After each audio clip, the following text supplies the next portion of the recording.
Philip Marsh, stooped in the threshold of a homeless shelter, allowed the bitter draft to bite into his weathered face.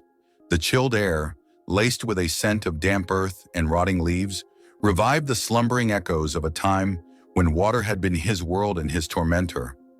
He stared at the sprawling mansion of broken dreams in Aspen Hill, the heart of his investigation, his features as unyielding as the cold granite he stood upon. The rustic suburb was a serene picture postcard by day, a tranquil quilt of wooden cabins, rustling aspens, and verdant meadows. But as the sun hid behind the hills and the gentle cloak of twilight descended, a disquieting uncertainty seeped into its very fabric. Dressed in the armor of his ragged overcoat, Philip cut an imposing figure, a monolith of resilience standing firm against the pervading sense of despair. His stormy eyes, dulled by years of waging war with the dark underbelly of society, reflected the meager lights that struggled against the surrounding darkness. Yet within their depths, a glimmer of hope flickered stubbornly, illuminating the contours of his quiet, brave soul. "Need a hand, sir?" A scruffy voice cut through the silence, accompanied by a gnarled hand extended towards him. It was an offering of kinship from a fellow survivor, a touch of humanity in the frigid landscape of indifference. With a nod, he grabbed the hand. "Call me Philip." His voice, rough from years of whispering secrets and veiled threats, carried a hint of warmth, dispelling the initial coldness. The man who introduced himself as Joe, a resident of the shelter, led him into the heart of the mansion. Their conversation, threaded with anecdotes, fragments of memories and reflections, drew an invisible map of the place. Joe's words were a symphony of human struggle, painting pictures of the guests who found sanctuary within these walls, victims of circumstances discarded by society. As Philip listened, he took notes, not just of the words, but also the unspoken undertones. His detective's instinct hummed, picking up the spectral whispers of a tale woven in treachery and danger. His past, a merciless teacher, had honed this ability, etching into him a pattern of diligence and persistence. When the night had deepened into a pool of undisturbed darkness, he found himself back at the entrance, staring at the labyrinth of shadows cloaked as Aspen Hill. His task was cut out for him, yet within the folds of apprehension, he felt the flicker of excitement. Financial gain, the siren that had lured him to this desolate case, took a back seat as the allure of the unknown beckoned him. As he moved further into the spiral, he felt an acute sense of clarity. He was no longer just a man searching for monetary rewards. He was a hunter, his prey an intricate web of secrets that threatened to consume the very place he had begun to understand. With a promise to return, he departed, leaving behind a slice of his presence in the shelter. The seeds of dread had been sown, like the first whispers of an impending storm. With the break of dawn, he would return, the waters of trepidation lapping at his feet, leading him into the twisted labyrinth of betrayal and revelation. Philip returned to the shelter the following day, his silhouette a lone wolf against the muted sunrise. Aspen Hill awoke around him, stretching and yawning beneath the caress of dawn, oblivious to the tempest brewing beneath its quaint exterior. The homeless shelter greeted him like an old friend, its worn walls whispering tales of clandestine meetings and concealed weaponry. His presence was an anomaly in the sea of familiar faces, his aura of quiet determination, a stark contrast to the resigned acceptance etched onto the faces of the shelter's residents. He found Jack, his partner, nursing a cup of coffee in the dingy common room. Jack was a solid rock amid the eddies of Aspen Hill's uncertain currents, the backbone of their operation. But his gaze, always so steady, faltered when it met Philip's. The first prickling tendrils of suspicion took root then, a slow gnawing at the corners of Philip's mind. "Morning, Phil," Jack greeted, a worn-out grin stretching his face.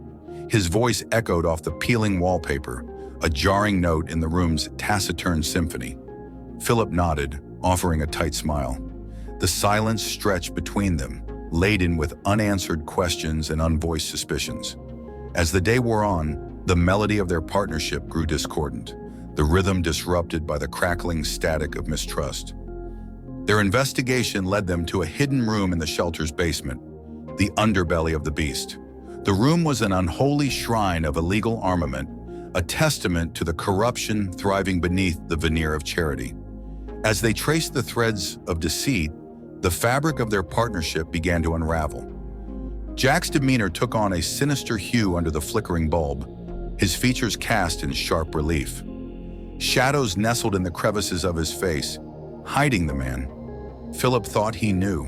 His eyes, so familiar, hid an alien glint. The words fell from his mouth like drops of poison, laced with an uncanny assurance. "You don't understand, Phil. It's bigger than us." Philip recoiled, the taste of betrayal seeping into his bones. The Jack he knew, the trusted partner, was dissolving before him, leaving behind a distorted echo. The shelter, once a refuge for the downtrodden, had become a monument to treachery, a testament to the insidious rot gnawing at Aspen Hill's heart.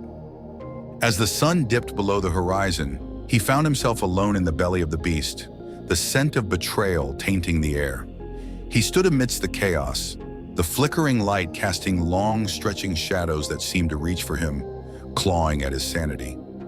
The final echoes of Jack's confession hung in the room, forming a noose around his optimism. As he navigated the labyrinthine tunnels of deceit, he could not escape the haunting specter of betrayal. With each step into the darkness, the threat of cosmic horrors, hidden just beyond his comprehension, loomed larger. Betrayal, it seemed, was just the overture. As he staggered from the shelter, the first chords of paranoia began to strum. The world he knew was fracturing, splintering into a kaleidoscope of terror and mistrust. The spiral into madness had begun, the path laid out before him twisted and treacherous. And the cosmic horrors, the unseen demons of his deepest fears, were just beginning to stir. Philip was adrift in an ocean of mistrust. Faces blurred into masks of deception, their smiles twisted into snarling traps.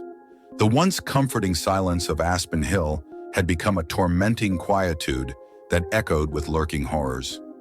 Even the rustling aspen trees seemed to whisper his name, their leaves rustling like the pages of a cursed book. He returned to the shelter, his sanctuary turned into a sinister maze. The structure stood ominous, a ghastly edifice against the leaden skies. Its windows stared back at him, eyes hollowed by secrets. Walking through the echoing halls, he felt the shelter pulsate around him. The walls breathed in whispers, and the shadows danced with spectral figures. Each corner twisted into grotesque faces, their eyes glinting with the echo of Jack's betrayal. The homeless shelter was no longer a building. It was a monstrous entity, an eldritch beast that thrummed with unseen terror. He found himself drawn to Joe, his former guide, now a potential betrayer. The elderly man's eyes held 1,000 tales, his wrinkles etched by a life of hardship and resilience. His voice, a low hum in the cavernous room, became the only anchor in the storm of paranoia brewing within him. "The shelter ain't the same, Philip," Joe murmured, his gaze distant. "There's a sickness here. It's in the walls, the air. It's in us." His words were a chilling mirror of Philip's thoughts, a validation of the lurking terror he had sensed. The hushed conversations, the furtive glances, the eerie stillness, they weren't figments of his paranoia. They were signs, symptoms of a cosmic infection consuming the very fabric of reality around him. As he traversed the suffocating labyrinth of the shelter, he felt the world around him warp and wane. Figures appeared at the corners of his vision, only to dissolve into nothingness. His senses were caught in a cruel game of illusion, the weapon dealers he sought phasing in and out of his grasp. Amidst the distortion, the specter of Jack's betrayal gnawed at his sanity, a relentless reminder of the treachery he had suffered. His world was crumbling, the boundaries of reality blurred by the unfathomable horrors that began to pervade his senses. The once tranquil Aspen Hill had morphed into a twisted dreamscape, a grotesque caricature of its former self. The village was not just a part of his investigation anymore. It was an active participant in his unraveling. His past traumas and present fears bled into one another, a horrifying synthesis that threatened to consume him. As night descended, he found himself at the precipice of a terrible realization. He wasn't merely navigating the labyrinth of the shelter. He was descending into an abyss of cosmic horror, and the descent was far from over. The echoes of his fears merged with the gloomy silence of Aspen Hill, the soft, whispering breeze carrying his dread into the impending chapter of his nightmare. The dawn found Philip embroiled in his private warfare, his resolve eroded by the ceaseless terror gnawing at his sanity. The relentless passage of time had woven an intimate tapestry of dread, the cosmic horror stretching its ghastly fingers into his reality. His perception of the shelter was now entwined with the vision of a monstrous entity, its insidious grasp reaching into the farthest corners of Aspen Hill. The whispers of its influence seeped into every crevice, every soul, amplifying his paranoia into a maddening cacophony. A torrential downpour pelted against the windows, the rhythmic drumming a haunting echo of the flood that had once nearly claimed his life. Each droplet was a reminder of his fragility, a cruel mimicry of the cosmic horrors raining down on his sanity. Seeking a vestige of his shattered hope, he found himself before Joe. The old man's face was an island of calm amidst the tempest, his eyes holding a reservoir of shared dread. Their conversations danced around the grotesque reality, each word a veiled acknowledgement of the monstrous entity that held them captive. "We're in its belly, ain't we?" Joe's voice was a soft murmur amidst the storm, a confession wrapped in an age-old wisdom. "The beast has swallowed us whole." The honesty in Joe's words was a balm to Philip's wounded spirit. He found an ally in his torment, a fellow traveler in this nightmarish journey. Together they acknowledged the entity, the eldritch horror that had pervaded their sanctuary. They were survivors trapped within the clutches of an unseen, omnipresent terror. As the storm raged on, he made his move. With Joe as his guide, he wove through the labyrinthine hallways of the shelter, the pulsating walls a constant reminder of the entity's presence. He was a minnow darting through the dark sea of cosmic horror, praying for an escape from its monstrous grasp. Their path was riddled with apparitions, distortions of reality that toyed with their sanity. Jack's phantom appeared and disappeared, a specter of betrayal in the twisted corridors. The figure would beckon him, luring him into deeper recesses of the horror, only to vanish into thin air. Finally, they found the exit, a mere illusion of escape, for the entity was not confined within the walls of the shelter. It was Aspen Hill. It was in the rustling aspens, the murmuring brooks, the quiet lanes, and the resigned sighs of its residents. The village was a beautiful prison designed by the cosmic entity, an elegant cage for the pawns in its insidious game. The storm ceased as suddenly as it had begun, replaced by an oppressive silence that smothered the village. They had escaped the shelter, but they were far from free. The entity let them go, a predator amused by the futile struggles of its prey. As he stood at the edge of the village, the taste of freedom bitter in his mouth, Philip knew his escape was an illusion. He had merely stepped out of one labyrinth into another. The cosmic horrors lurked in the shadows, whispering in the wind, biding their time. Aspen Hill receded in his rearview mirror, a haunting silhouette against the dawning sky.